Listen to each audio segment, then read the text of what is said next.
The only way you can really nail your rebuild is by nailing the draft and player development. Today, guys, I'm going to show you my entire strategy for scouting and developing players to become a true dynasty. How's it going, everybody? And welcome back to Franchise Mode University, your one stop for all franchise mode tips and tricks.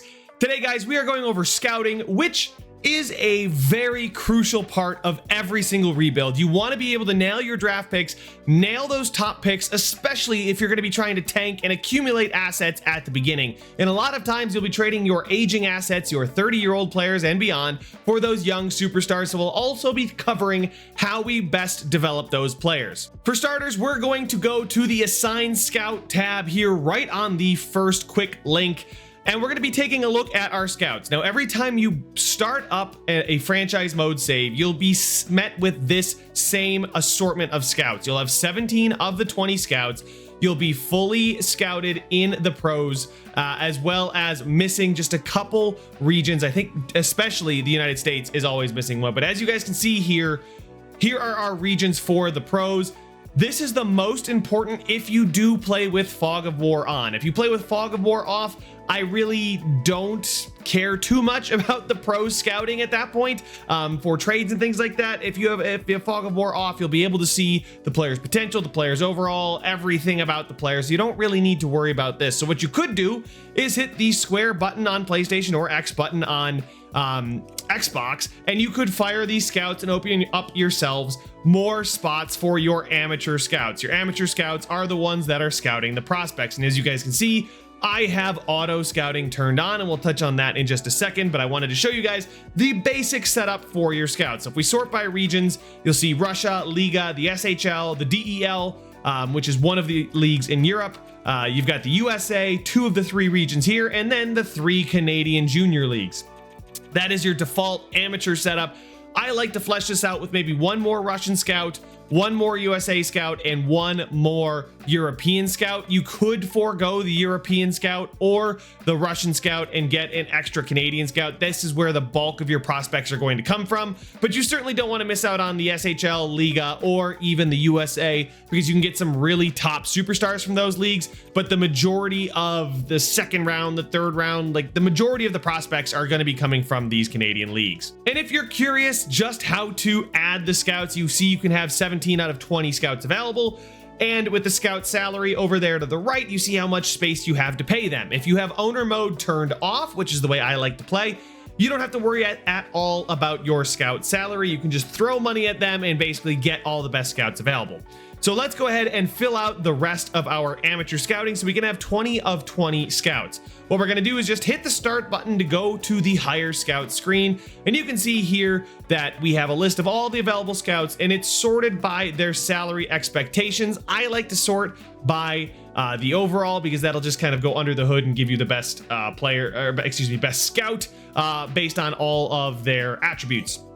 We can see here that if we hold the right trigger or R2, we can filter 2 scouts that specialize in a certain reason, and that is a very, very big piece that you guys need to focus on.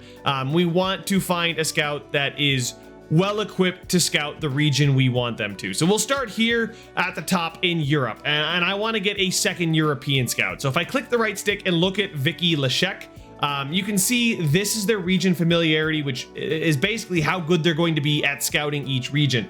This scout could also double as a Nordic scout. So say we scouted all of Europe, we could then move this scout to Europe because they have A minuses. And I like to look for anybody that's at least A minus.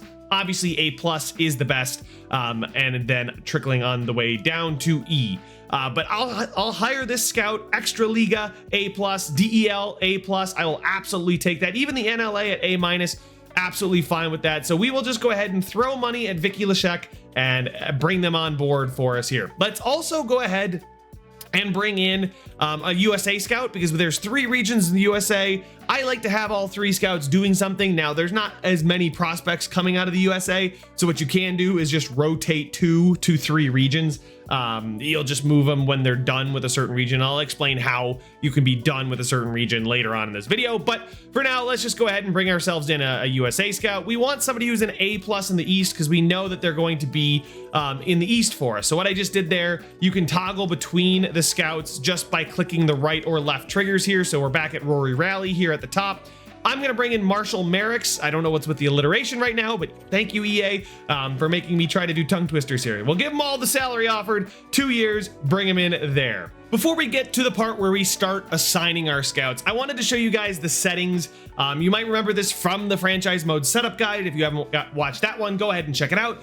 But auto scouting being on both, you can still overwrite the scouting assignment. So no matter what you set this to, you can still overwrite it. Now it's a couple clicks more, it's a bit more click intensive if you leave it on both. I do like to leave it on both because I don't mind the extra 30 seconds per scout it takes to go ahead and get rid of what they were set to scout and then reset what they're going to do. If you have this set to none, essentially when your scouts finish their assignment, they won't do anything in the meantime. That means you're going to have to micromanage a lot more. If you're playing the games going day to day and you're doing everything every single day, maybe that's not a problem for you, but I like to do the calendar sim and get through a lot of seasons and do lots of franchise modes, lots of different saves and challenges.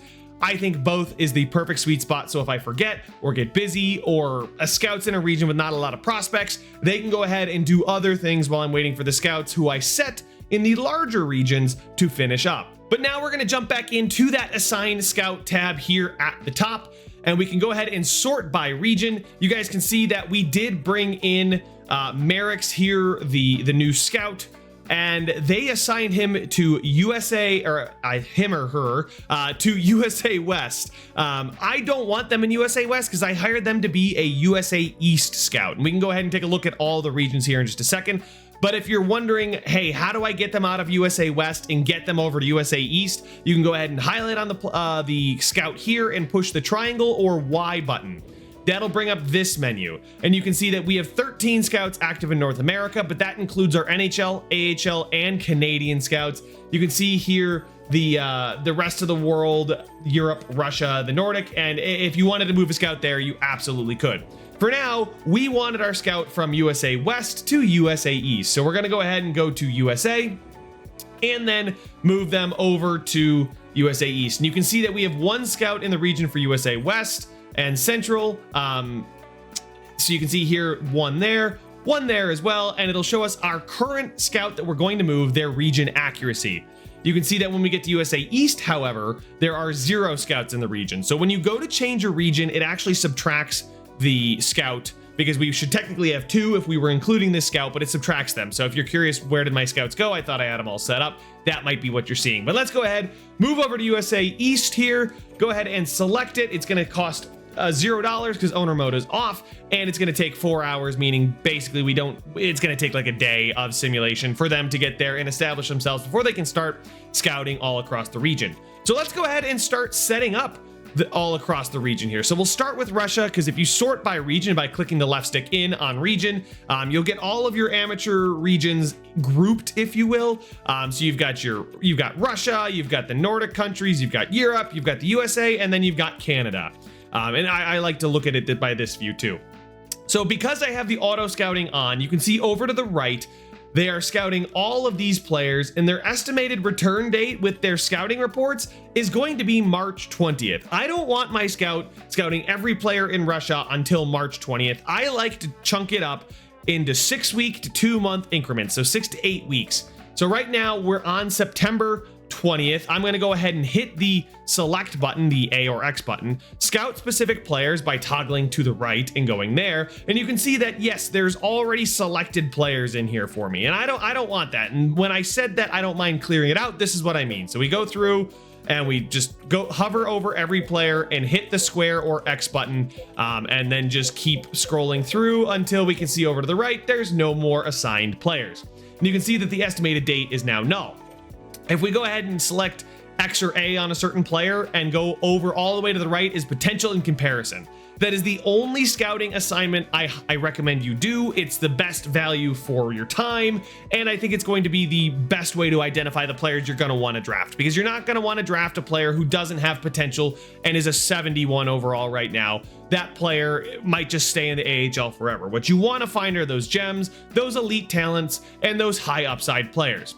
And the nice thing is, once you've already selected one player for potential and comparison, all you have to do is select the next player and it's already to potential and comparison. So what I like to do is I just like to spam it, just mashing the X button and scrolling down, and we can see that we're on December 12th. So we're about 3 months out. So I'm going to actually go a little bit before then. We'll go to the start of December. So I like to go October, November, let him scout these players, and he'll come back on December.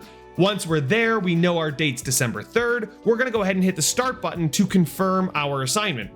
And you can see now our scout from Russia has only the players that we've selected, and we'll go through and do this for every scout. We'll go ahead and go to scout specific players, remove the current Vesterainen here, and go ahead and just start at the top and scout each player, potential and comparison. And you can see there's central scouting ranking, so you can know which regions maybe you want to focus on or send an extra scout to, because you can see how many in the top 100, which is my personal gauge, are in the region. So here we go. We're going to go ahead and get to December 3rd again, push start, and now we've got our Liga Scout off and running. So yeah, I'm going to go through this for all the scouts that we have here, and I'll come back on December 3rd to show you guys what I'm going to do once we start getting our scouting reports back. And before I do any simulating for you guys, I'm also going to touch on how to develop your own players. That'll be a big thing once you draft them. How do I develop these players?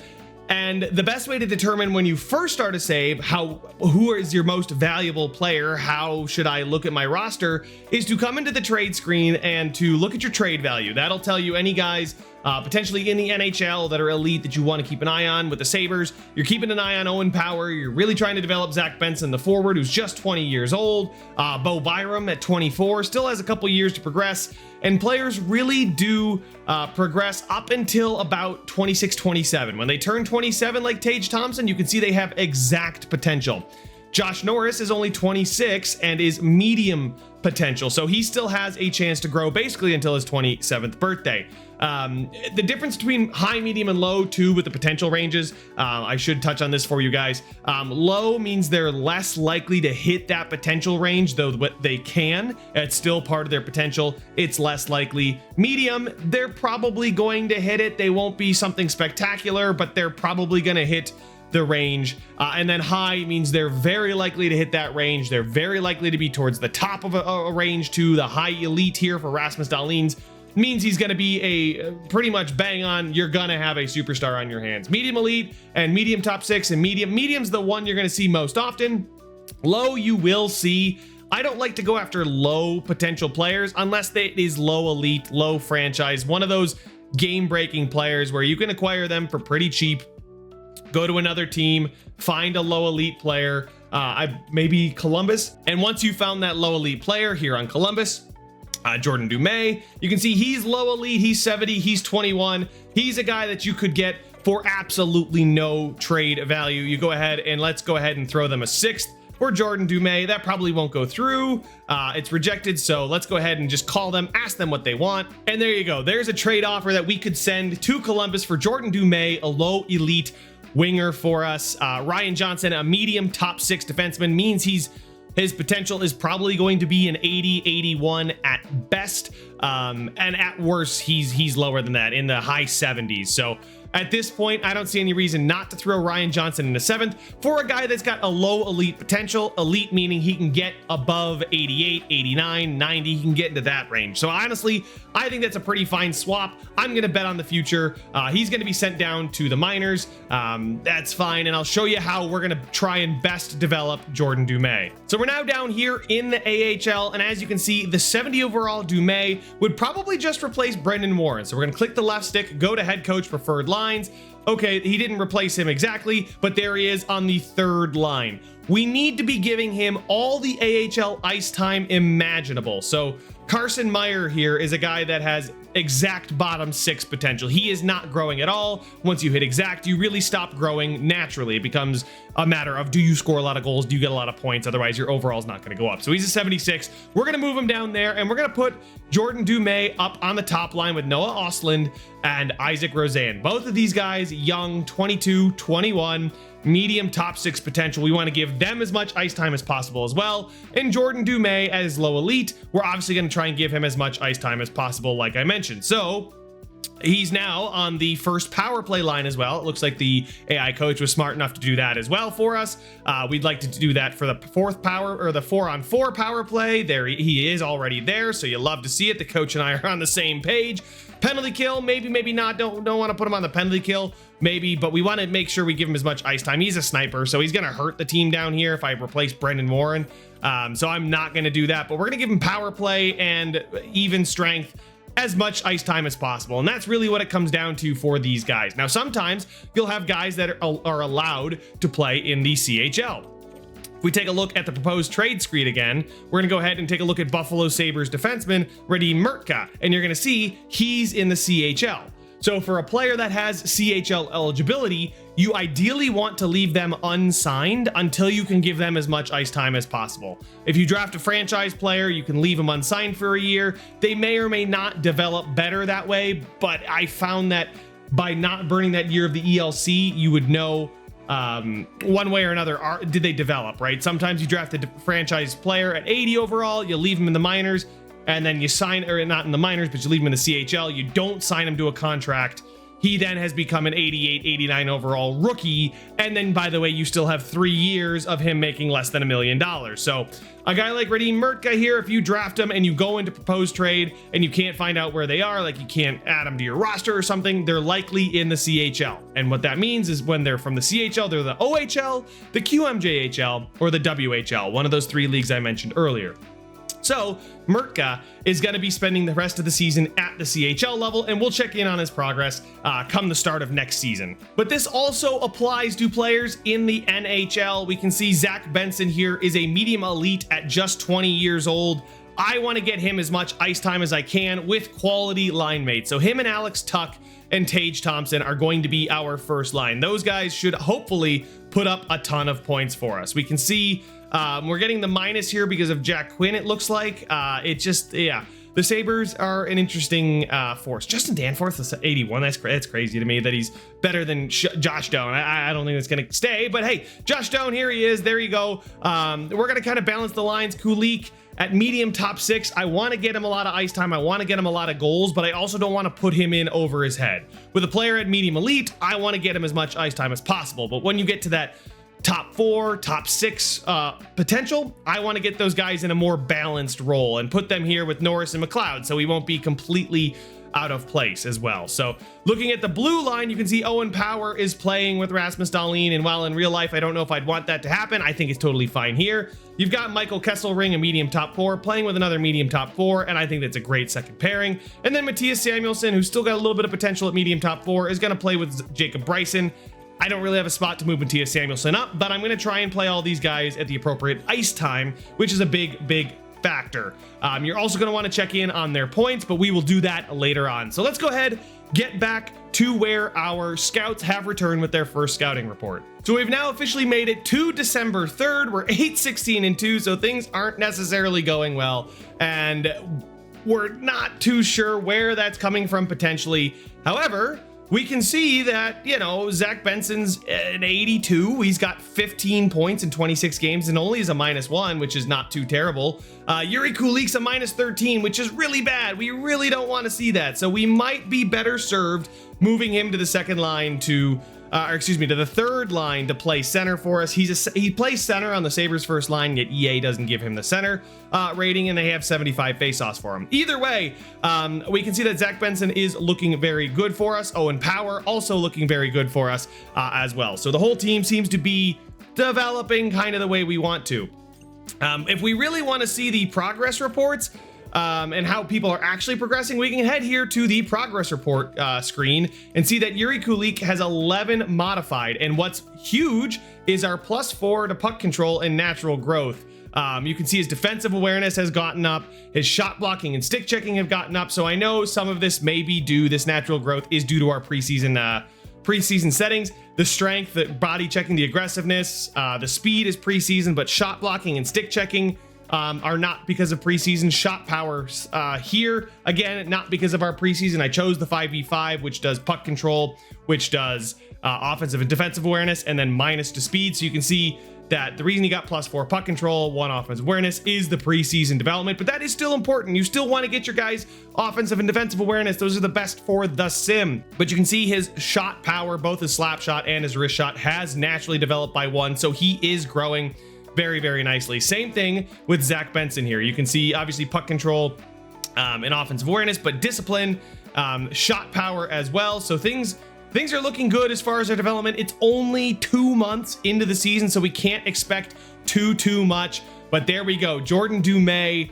13 attributes modified. I love to see something like that. A lot of it is morale growth, but you can see his discipline, his poise, his offensive awareness is already developing, shot blocking, stick checking. So a lot of it can be because of morale, and you keep the guys happy, you give them the ice time, that's going to help them grow even more. But he's become an even better skater, right? +1 speed, acceleration, balance.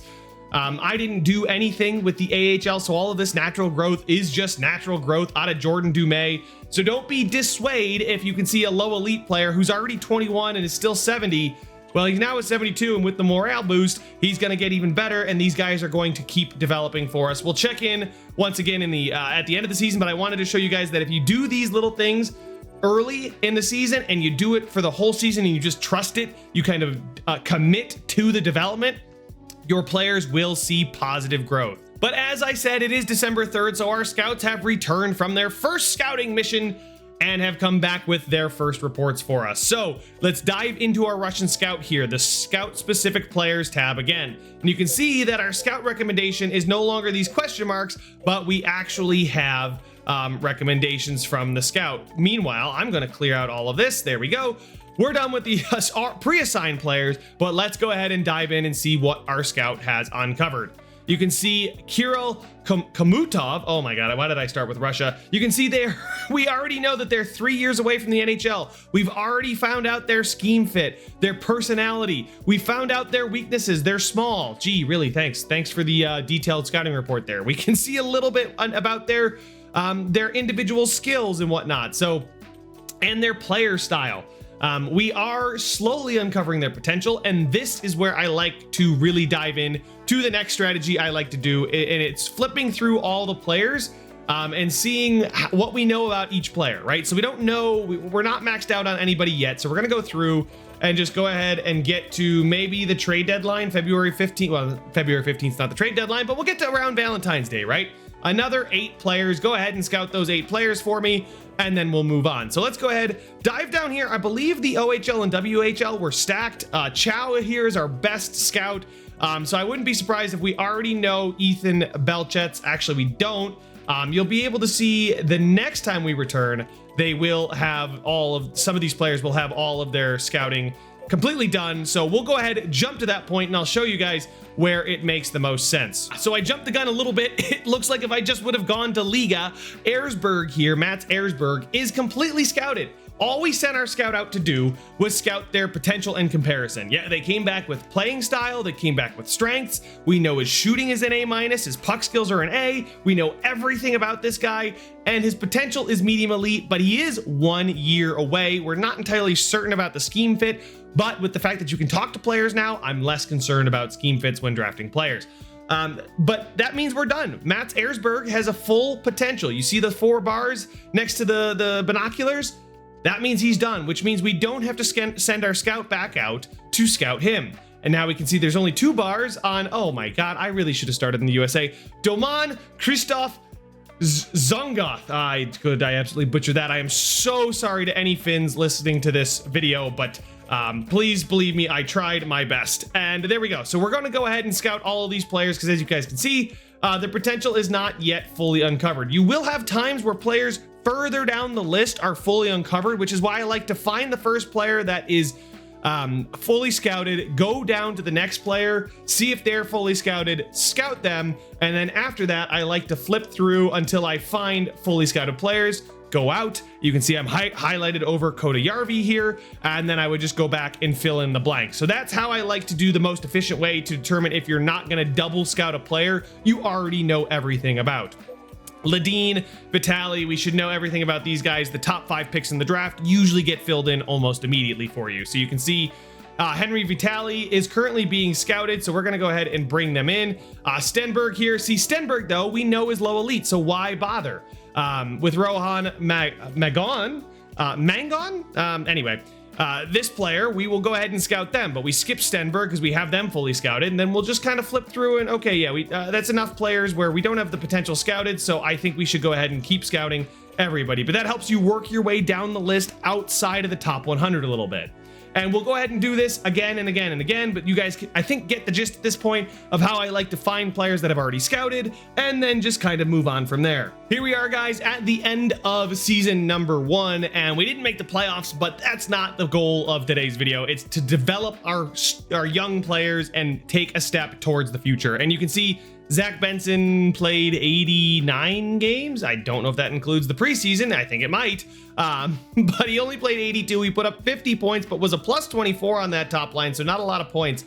But with 16 attributes modified. And you can see here, guys, the morale, yes, is helping, but the deking, hand-to-eye, and passing grew by 2. Puck control grew by an additional few, more than what we did in the preseason. Discipline grew. Offensive awareness grew a little bit more. Shot power grew a ton for him, right? So you can see that this development happened a ton for a guy like Zach Benson. And we moved Yuri Kulik down. He was probably still getting some power play time. And you can see that we saw his shot power go up. We saw his shot blocking and stick checking. He became a better defensive player. I think he gained 1 back in speed, which is tremendous to see. And then his physicality got better as well. So you can see the 2 guys that we focused on this season that were in the NHL did develop pretty nicely, and that's in-season growth. You're going to see more rewards from it with the off-season growth as well. But let's check the in the system, and you can see Jordan Dumais up to a 74, so already growing 4 overall points in just 1 season. You can see that pretty much growth all across the board, plus 6 offensive awareness, which is a ton. He didn't get any better shooting the puck, but that's okay. He's already got a decent enough shot that, you know, maybe in a year or so he'll be a top player for us in a top 6 role. I mean, but 6 defensive awareness, like, that's where it really counts. You can see his skating got better, his physicality got better. He's growing really, really nicely. Same thing with Noah Ostlund. 18 attributes improved. That's what that modified column stands for. So you can see discipline, offensive awareness, even poise with the morale growth, but you can see his shot got better all the way around the board. His defense got better. So really, really good in-season growth from these guys. And you can see that Isaac Rosen grew a little bit as well. And goaltending is one that I'm just still say is voodoo. I think you just give goalies playing time and get them good stats and they'll grow. And the weird thing about a goalie is to get good stats, you need to have a good goalie. So it's pretty interesting. If you have a good team in front of them and they win a lot of games and you do have a coach that's going to prioritize defense, you're going to see a lot of good growth from your goaltenders. But you can see Isaac Rosen was another guy that we were hoping would grow, and we saw a lot of good natural growth from him. That's the kind of growth that will stay year over year. Now, a guy like Konsta Helenius didn't see any growth, only played on that second line. So really not sure about that one. It's not obviously a guaranteed method. Progression in the NHL is always a toss-up, no matter what. But I'm showing you guys the best ways to put your guys in the best situations to grow for you here. And would you look at that, ladies and gentlemen, we end up winning the draft lottery. I never win the draft lottery when it comes to actually doing a franchise mode save. So winning it for you guys here is kind of crazy, but we move up from 7 to 2. And I think that's great for us here. What I'd like to do is show you guys the draft board, which I think is a tool that I don't see enough people utilizing. I don't use the draft interviews.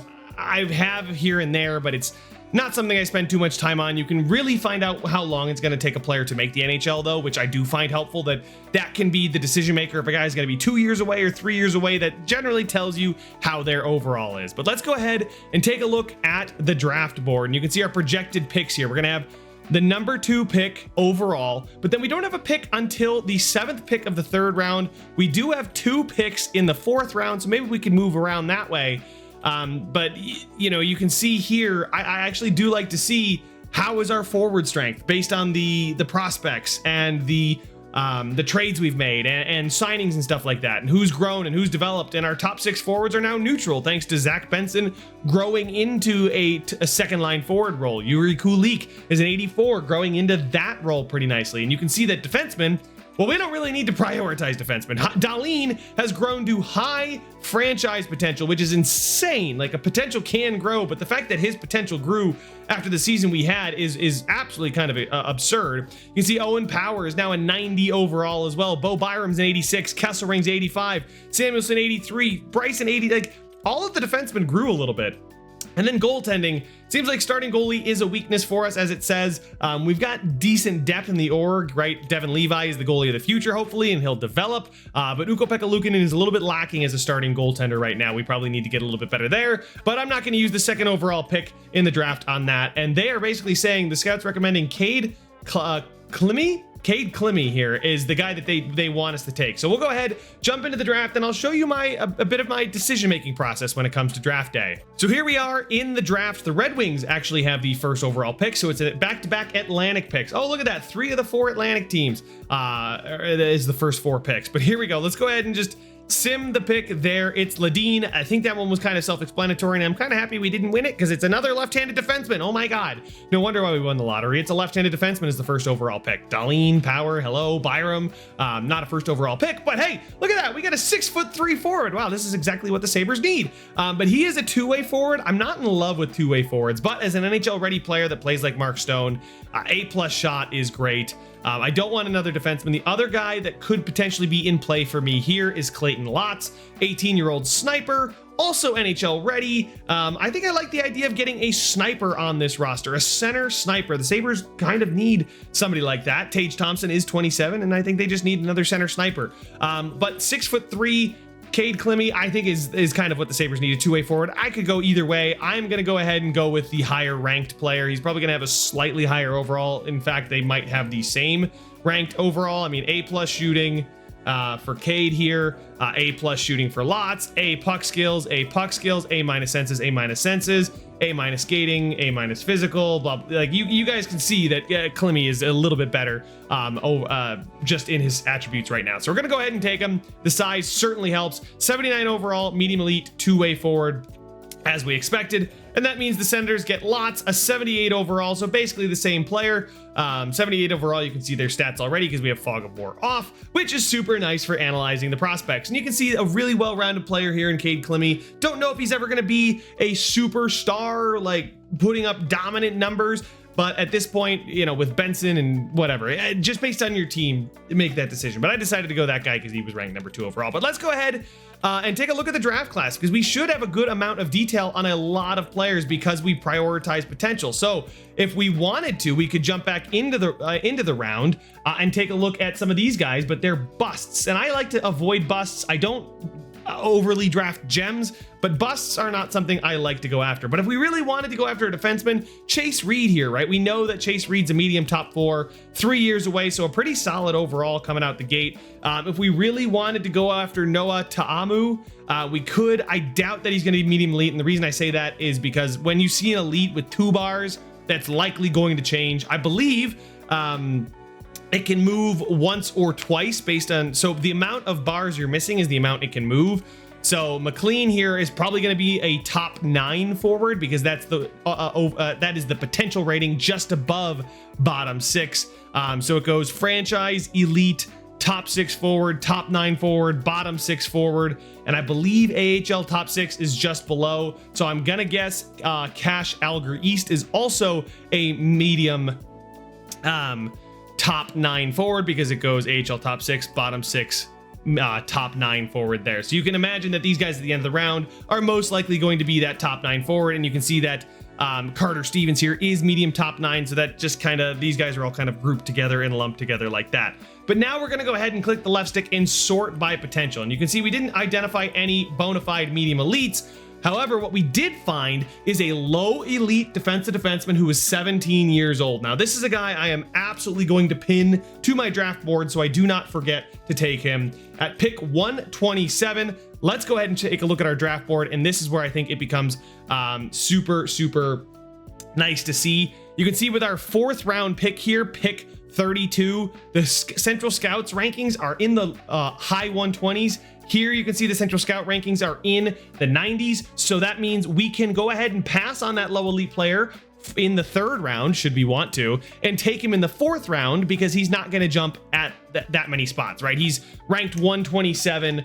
Our picks are both before those two, but I'd like to take him with the earlier of the 2 fourths just to make sure I get the guy without worrying about it there. So that is essentially how I use what we did in all that scouting to identify these late round exact low elites, right? We know for a fact he's low elite because it's the 4 bars. And then maybe find some other guys to take a shot on. Maybe we take a shot on Alvin Irwin here with our 3rd round pick if he's still there. Or maybe some of these other guys, we take a shot on them as well. So let's go ahead and just simulate to our pick here at 71. Let's see, did anybody go? I don't know if anybody that we were just looking at went, any of those low elites. Don't get fooled by the 1 bar low elite. That's going to change massively. That can drop a ton. But as you can see, these 3 bar low elites are still there. So I believe that we should have maybe a low top 6 player on our hands with a guy like Randy Gargiulo. We can see we don't really know any defensemen or forwards to be exactly what they are. So let's go ahead and take Gargiulo here. And I think maybe we might have a top 6 player on our hands. And as a matter of fact, he is staying at that low elite. So look at that. We get a medium elite 2-way forward left wing in the 1st round at our 2nd overall pick, and then we follow it up with a low elite 57 power forward. And this player, where did he play? If we select him, he played in the SHL, so we'll let them continue to develop there in the SHL. We will leave them unsigned because their overall is just a little bit too low to give them a ton of ice time. And low elites are usually one of those guys that you let simmer around to the next couple seasons, right? Until you have to sign them. So let's go ahead with our 4th round pick here. We didn't get too far through some of these regions just because there was a lot and we didn't shift around the scouts, and you could get a lot more done if you fired all your pro scouts. I decided not to, just for somewhat of a little bit of a realistic thing. But at 103 overall, we're going to take Stan Combs. And just like that, guys, we have 3 elite players on our roster through our first 3 picks. And this is how you just accumulate talent. And these guys are going to have, I mean, are you kidding me? The low elite Combs is going to have way more value than our 4th round pick ever did. So let's go ahead and go to pick 128. See what we can get here at the end of the 4th round. We don't know anything about any of these players. We do know that Graps is 2 bar low elite, so could be top 6, could be a top 9 player. So that could be an interesting avenue we end up taking. We could go after Donovan Nystrom here, who's a 3 bar low elite. I may wait on that one. That one's a bit more of a dart throw at 193. Maybe use our 6th round pick on that. A medium top 9 forward here in Omar Merrick's is never going to be anything too special for you. I like to maybe take a swing on some players, maybe a goalie that's got some potentially. We take a look at the remaining goalies by potential. We've got 2 bar medium elite here, so that could be a medium starter or probably a fringe starter. So I doubt that McMillan is going to be anything for us here. We can take a shot on him just to take the shot and maybe we get lucky, but I highly doubt he's going to be anything higher than a fringe starter. But you know what, just for the sake of the video, I'm going to go ahead and take Isaiah McMillan here and see exactly what type of player they are. At the end of the 4th round, they are a medium fringe starter, like I said, so more often than not, they drop down from where your scouts believe they are, especially when they're in this part of the draft. But at the end of the 4th, medium fringe starter, not the end of the world. We're going to go ahead and jump to pick 135 now. Oh, look at that. A low elite just went Punanovs just before us here. So let's go ahead, take a look at some players. There's Graps here. For the sake of the video, I may take Sasha Graps. 2 bar low elite, might be a top 9 forward. So we'll go ahead and see if they are that top 9 forward or if they are low elite, and they are going to be low elite again. Holy smokes. Sometimes it pays to just take that shot, and look at that, guys. We are able to get 4 elite forward, or 4 elite players, I should say, with 5 picks. Like, that is phenomenal return on investment. And then we go to pick 164 here. And we know that we were looking at another player here. It was Donovan Nystrom, who's right around this range. So 3 bar low elite, could be a low elite, could be a top 6 forward. So we're going to go ahead and make the pick there. And they do end up being a low top 6 forward, but a low top 6 forward still has some potential to be in the mid to upper 80s, that 85, 86 kind of range, 84, right? You can be 83 to 86, somewhere in that range, right? I'll absolutely take that out of our 6th round pick. Now we're gonna have to give him ice time when he's ready, right? After maybe 1 year, maybe 2 years, we don't see any development in juniors, we sign him to a contract and play him in the AHL for as much time as we can. But look at that, guys, a 6th round pick to get a top 6 potential is honestly pretty crazy. And then we keep going here. Let's see, can we stack more wins?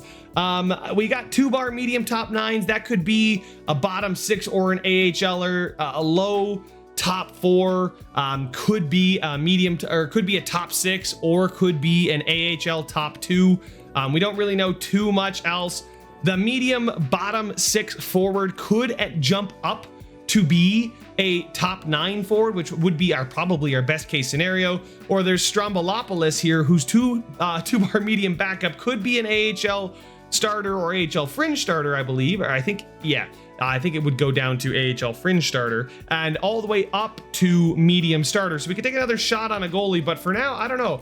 I think I'm gonna pass on Strombolopoulos despite the name being phenomenal. And we're gonna go ahead and take Albert Finley here, potentially getting a top 9 forward. They could be medium bottom 6, or they could end up being an AHL top 6 forward, but it is the end of the 6th round and they're going to be exactly a medium bottom 6 forward. So really what those guys are going to become are your 78 overalls, your 77 overalls, those guys that fill out the bottom of your roster when you're out of picks. And there we go, we're out through the draft. So let's go ahead, guys, get to the start of next season and see just how our players have grown thanks to the playing time and development we gave them in the season. And here we are, ladies and gentlemen, start of the very next season. And as you guys can see, Zach Benson now up to an 88 overall, and we're gonna keep doing what we were doing, keeping him on that top line. And maybe, hey, Jason Zucker must have had a great year because he's up to an 87, so he must have scored a lot of goals or something. I guess I don't know why he's so happy right now or so good, but hey, 87 overall, I'll take it. Jack Quinn grew for us nicely. Josh Doan, not as much, but we didn't prioritize his growth nearly as much as we were looking at Zach Benson and Yuri Kulik, but them to be to an 85, plus matching the scheme fit. You love to see that. Owen Power to a 90, Kesselring and Byram at 86 and 85. It's a beautiful sight to see.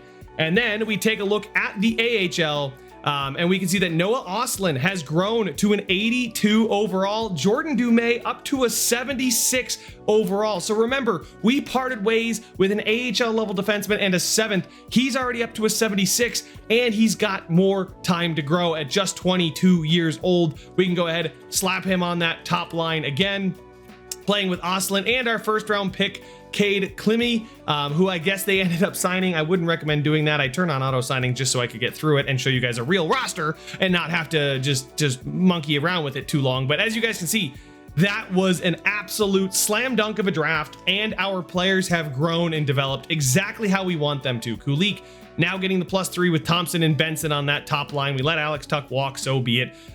We brought back Peyton Krebs, it looks like, and Jason Zucker, Norris, Quinn. Now, the forward core is not amazing. I didn't make any moves like that, but you imagine making some trades for some better players, maybe getting rid of a Josh Norris who probably wasn't going to grow anyway and is on a big contract for the quality of player you got. Right, you move him, maybe you move a Jack Quinn or something, or maybe you move Bo Byram for a forward. Anyway, we can talk about how the roster looks, but we did set out to grow Noah Ostlund, Jordan Dumais, Zach Benson, and Yuri Kulik. Noah Ostlund's now up to an 82 overall. Jordan Dumais grew 6 overall points at the start of the next season. He's up to a 76, and I think they might have scratched Isaac Rosen, who went from I think it was a 79 or an 80 to an 83. He's now absolutely a quality player. He's better than Josh Doan already, and Josh Doan spent a whole season in the NHL. So as you can see, the ice time component is a really, really big factor. But guys, that is my guide to scouting and developing players. You just rinse and repeat this cycle. You build your team, you sign them, you extend your young players, you get rid of your old players, and you keep the cycle going. Make sure it's a dynasty. And if you guys have any other questions of topics that maybe I didn't cover in this video, make sure to leave them down in the comment section and let me know what guide you want next in Franchise Mode University. But that's all the time I have for this one, guys. Make sure to leave a like if you enjoyed it, subscribe if you want to see some more, and I will see you guys in the next one. It's a free for all, before we fall. It's a free for all.